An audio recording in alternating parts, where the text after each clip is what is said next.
রাতের আধারে বোমার শব্দে ঘুম ভাঙে শিশুর। দিনের আলোয় ধ্বংসস্তূপের মাঝে খোঁজা হয় জীবনের চিহ্ন। এমনই এক বাস্তবতা আজকের মধ্যপ্রাচ্যে। এমন এক ভূখণ্ড যেখানে শান্তির চেয়ে গোলাগুলির শব্দ বেশি। শত শত বছর ধরে চলা এই সংঘাত কবে বন্ধ হবে?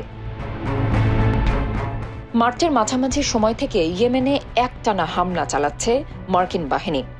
দেশটির বিদ্রোহী গোষ্ঠী হুথিদের লক্ষ্য করে অতর্কিত হামলা চালায় মার্কিন বাহিনী। সবশেষ পাওয়া তথ্য বলছে, এই হামলায় হুথির অন্তত 16 জন সদস্য নিহত হয়েছে। এর আগে ইয়েমেনের রাজধানী সানায় চালানো মার্কিন হামলায় 7 জন নারী এবং 2 জন শিশু আহত হওয়ার খবর পাওয়া যায়। লোহিত সাগরে যুক্তরাষ্ট্রের জাহাজে সশস্ত্র গোষ্ঠীর হামলার কারণেই এই বিমান হামলা বলে জানিয়েছেন প্রেসিডেন্ট ডোনাল্ড ট্রাম্প। হুথি নেতা আব্দুল মালিক আল হুথি বলেছেন, যতদিন পর্যন্ত মার্কিন বাহিনী ইয়েমেনে আক্রমণ চালিয়ে যাবে ততদিন পর্যন্ত তার সশস্ত্র বাহিনী লোহিত সাগরে যুক্তরাষ্ট্রের জাহাজগুলোকে আক্রমণের লক্ষ্যবস্তু করে যাবে। জাতিসংঘ মহাসচিব অ্যান্টনিও গুতেরেস ইয়েমেনে সব ধরনের সামরিক কার্যক্রম নিয়ন্ত্রণ এবং বন্ধের আহ্বান জানিয়েছেন। 15 মার্চ মার্কিন প্রেসিডেন্ট ডোনাল্ড ট্রাম্প বলেন, তিনি হুথিদের বিরুদ্ধে তুমুল হামলার জন্য নির্দেশ দিয়েছেন। সেদিন থেকে এখন পর্যন্ত মার্কিন বাহিনী ইয়েমেনে কয়েক ডজন হামলা চালিয়েছে। এদিকে গাজার অবস্থা আরও ভয়াবহ। গত 18 মার্চ থেকে গাজা উপত্যকায় ব্যাপক বোমাবর্ষণ শুরু করেছে ইসরায়েল। এমন এক সময় হামলা শুরু করা হলো যখন গাজায় প্রায় 20 লাখ মানুষ অমানবিক পরিস্থিতিতে পবিত্র রমজান মাসে রোজা রাখছেন। তারা খাবার আর সুপেয় পানির তীব্র সংকটের মধ্যে দিন কাটাচ্ছেন।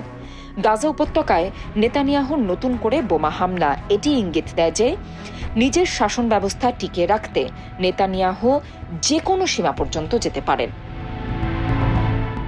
নিজের দেশের রাজনীতির চেয়ে বিশ্ব রাজনীতি নিয়েই বেশি ব্যস্ত থাকে মার্কিন যুক্তরাষ্ট্র। কেউ যদি তাদের সিদ্ধান্ত বা অবস্থানের বিরুদ্ধে যায় তাহলে তার পরিণাম হয় ভয়াবহ। ইতিহাসে দেখা গেছে, যারা আমেরিকার বিরুদ্ধে কথা বলেছে বা তাদের দখলদার নীতির প্রতিবাদ করেছে তাদেরকে বিভিন্নভাবে শাস্তি পেতে হয়েছে। এই শাস্তি কখনো এসেছে সরাসরি যুদ্ধের মাধ্যমে, যেমন 2003 সালে ইরাকে আমেরিকা সরাসরি সামরিক হামলা চালায়। বলা হয়েছিল ইরাকের কাছে ভয়ঙ্কর অস্ত্র আছে যা বিশ্বে বিপদ ডেকে আনতে পারে, কিন্তু সেই অস্ত্র কোথাও খুঁজে পাওয়া যায়নি। তবুও ইরাকের সরকারের পতন ঘটানো হয়, লাখ লাখ মানুষ মারা যায় আর দেশটি পুরোপুরি ধ্বংস হয়ে যায়। কখনো আবার আমেরিকা কোনো দেশকে লক্ষ্য করে বাণিজ্য নিষেধাজ্ঞা দেয়, এতে সেই দেশের মানুষ অর্থনৈতিক সংকটে পড়ে। ইরান এ নিষেধাজ্ঞার সবচেয়ে বড় ভুক্তভোগী। তারা আমেরিকার কথায় না চলায় বছরের পর বছর ধরে কঠিন নিষেধাজ্ঞার মুখে আছে। ওষুধ, খাদ্য, জ্বালানি সবকিছুর সংকট সৃষ্টি হয়েছে সেখানে। এসব ঘটনা প্রমাণ করে, যারা আমেরিকার রাজনীতির বিরুদ্ধে যায় তারা শুধু রাজনৈতিকভাবে নয়, মানবিকভাবেও চরম বিপদে পড়ে। যুদ্ধ, নিষেধাজ্ঞা, নিপীড়ন সবই চলে একসাথে। শান্তির নামে যুদ্ধ হয় আর মানুষের জীবন হয়ে ওঠে ঘুঁটি। মধ্যপ্রাচ্যে চিত্রটি সবচেয়ে বেশি চোখে পড়ে। ইসরায়েলের সঙ্গে গাজা তথা ফিলিস্তিনের সংঘাত কোনো নতুন ঘটনা নয়, তবে 2023 সালের অক্টোবর থেকে শুরু হওয়া নতুন দফার যুদ্ধ যেন পূর্বের সবকিছুকে ছাপিয়ে গেছে। হাজার হাজার মানুষের প্রাণহানি, শহর জুড়ে ধ্বংসস্তূপ আর চারদিকে শুধু কান্না। গাজার চিত্রটা এখন ঠিক এমনই। 1948 সালে ইসরায়েল রাষ্ট্র প্রতিষ্ঠিত হবার পর থেকেই ফিলিস্তিনিরা তাদের ভূমি, স্বাধীনতা আর অধিকার রক্ষার লড়াই চালিয়ে যাচ্ছে। অথচ প্রতিবারই সেই লড়াইয়ের জবাব এসেছে ট্যাঙ্ক, বিমান আর বোমার ভাষায়। গাজার পাশাপাশি লেবাননও এখন উত্তপ্ত। দক্ষিণ লেবাননে হেজবুল্লাহ ও ইসরায়েলের মধ্যে গোলাগুলি এবং বিমান হামলার ঘটনা ক্রমেই বাড়ছে। 2006 সালের যুদ্ধের মতোই এবারও লেবাননের জনগণ চরম নিরাপত্তাহীনতায় রয়েছে। শিশুদের স্কুল বন্ধ, খাদ্য সংকট বাড়ছে।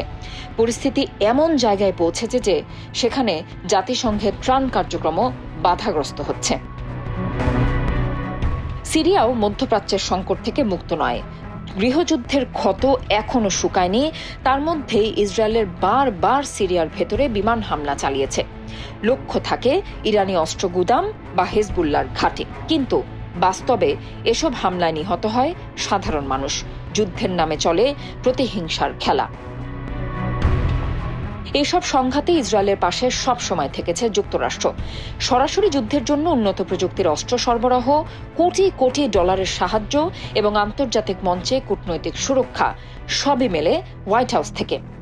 1948 সাল থেকে 2023 সাল পর্যন্ত আমেরিকা ইসরায়েলকে দিয়েছে প্রায় $150 বিলিয়ন, যার বড় অংশই সামরিক সহায়তা।